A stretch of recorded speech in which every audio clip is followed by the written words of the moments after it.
Hello, friends, and welcome to our pro-life reflections on the readings for the 6th Sunday in Year C. Abortion is not only a sin against life, it's a sin against hope.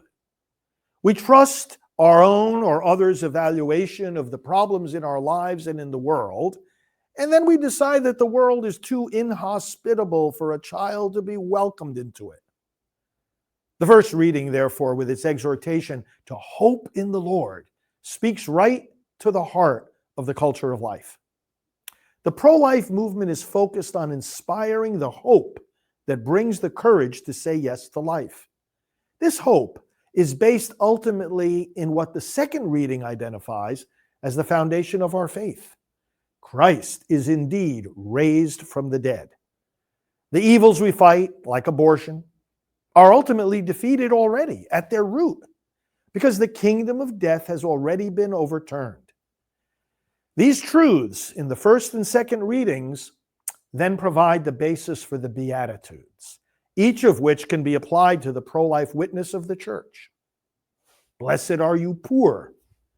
Biblically, the poor are those who have no help but God. The poor are not simply the materially disadvantaged, but rather those who are marginalized by society. The children in the womb are truly the poorest of the poor.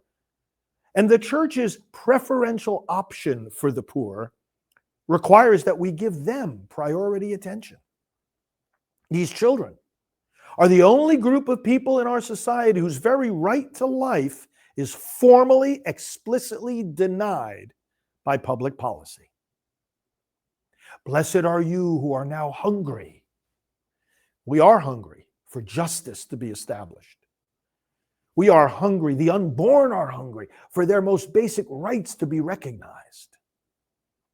Blessed are you who weep.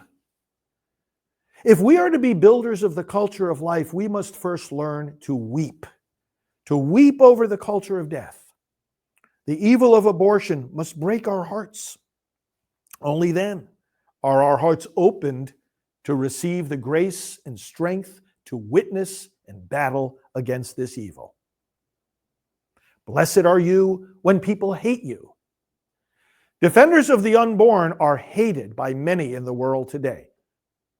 They see us as a threat to human rights, as enemies of women's rights and women's health, as opponents of freedom itself. Few movements can give one as direct an experience of that particular beatitude than the pro-life movement, which is precisely why it's such a blessing to be involved in it.